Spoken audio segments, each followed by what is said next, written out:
Assalamualaikum warahmatullahi wabarakatuh. Kenalkan kami dari kelompok 8 dengan anggota Afita Rahim, Dwi Fikri Adiansyah, Muhammad Sadewa Mikadilana, Cika Yulia Fatimah, Patri Rahma Pratiwi, Suci Hidayah, dan Satya Rangga akan mempresentasikan materi mengenai pendidikan alternatif di Indonesia.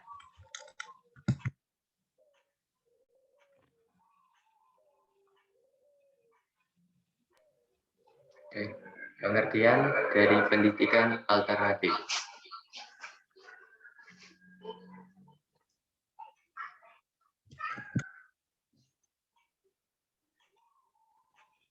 Pendidikan alternatif merupakan istilah generik dari program pendidikan yang dilakukan dengan cara berbeda dari cara yang tradisional. Pendidikan alternatif tidak diartikan sebagai pengganti sekolah formal, melainkan mencari materi dan metode didaktik baru sampai kurikulum baru.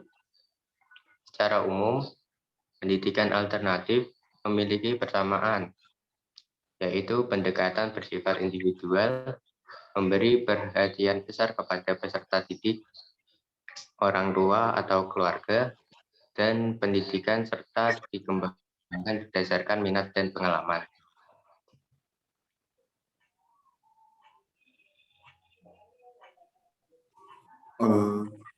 Yang selanjutnya, mengapa perlu pendidikan alternatif?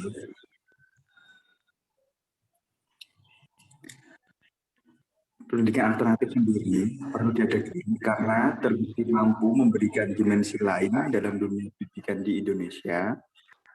Sekolah alternatif berani keluar dari pakem-pakem pembelajaran yang begitu-begitu saja. Pendidikan alternatif juga buat siswa bisa berpikir kreatif, tentunya dengan cara yang lebih menyenangkan. Yang ketiga yaitu macam-macam pendidikan alternatif di Indonesia. Menurut Jerry Mintz tahun 1994, pendidikan alternatif dapat dikategorikan dalam 4 bentuk pengorganisasian, yaitu yang pertama, 1. Sekolah umum pilihan atau public choice. Yang kedua yaitu sekolah atau lembaga pendidikan umum untuk siswa bermasalah atau student at risk. Yang ketiga, sekolah atau lembaga pendidikan swasta atau independen. Dan yang terakhir adalah pendidikan di rumah atau home-based schooling.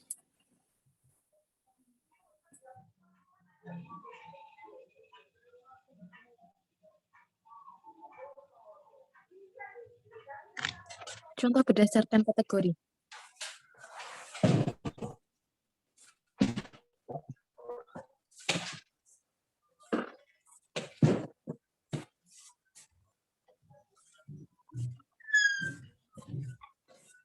Yang pertama, sekolah umum pilihan,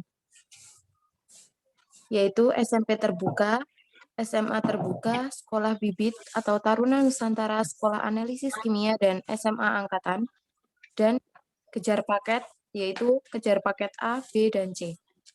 Kedua, sekolah atau lembaga pendidikan umum untuk siswa bermasalah atau student at risk. Sekolah atau lembaga pendidikan umum untuk siswa bermasalah adalah lembaga pendidikan yang diselenggarakan untuk anak-anak bermasalah. Yang ketiga, sekolah atau lembaga pendidikan swasta atau independen mempunyai jenis, bentuk, dan program yang sangat beragam, termasuk di dalamnya program pendidikan bercirikan agama, lembaga pendidikan bercirikan keterampilan fungsional seperti kursus atau magang, lembaga pendidikan dan program perawatan atau pendidikan usia dini seperti penitipan anak, kelompok bermain, dan taman kanak-kanak. 4. Pendidikan di rumah atau homeschooling. Pendidikan yang diselenggarakan oleh keluarga sendiri terhadap anggota keluarganya yang masih dalam usia sekolah.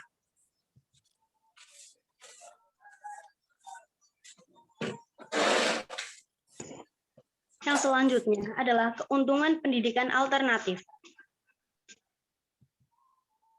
Yang pertama, ada ikut homeschooling, bisa lebih fokus karena guru mengajari satu anak. Selanjutnya, tidak ada batasan usia. Kemudian, Anak lebih bisa memperhatikan dan fokus karena belajar hanya bersama guru. Kemudian, hemat biaya pendidikan, dan keluarga merasa nyaman karena anak aman di rumah atau homeschooling.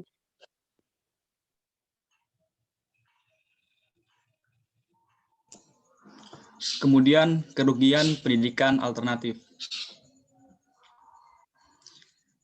Yang pertama adalah TKB atau tempat kegiatan belajar tidak berfungsi sehingga banyak guru atau pamong dan guru bina yang tidak tahu akan tugasnya.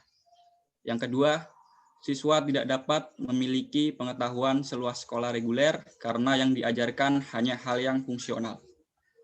Kemudian yang ketiga, sarana prasarana yang kadang memang tidak sama seperti sekolah negeri atau SMP dan SMA sederajat yang mendapatkan bantuan lebih dari pemerintah secara langsung, sedangkan pondok biasanya biaya pengadaan sarana dan prasarananya hanya diambil dari iuran bulanan anak.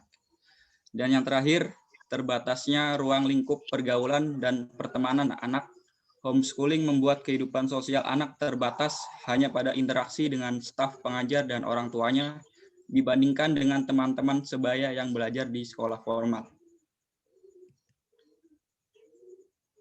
Sekian dari kelompok kami, kurang lebihnya mohon maaf. Terima kasih. Wassalamualaikum warahmatullahi wabarakatuh.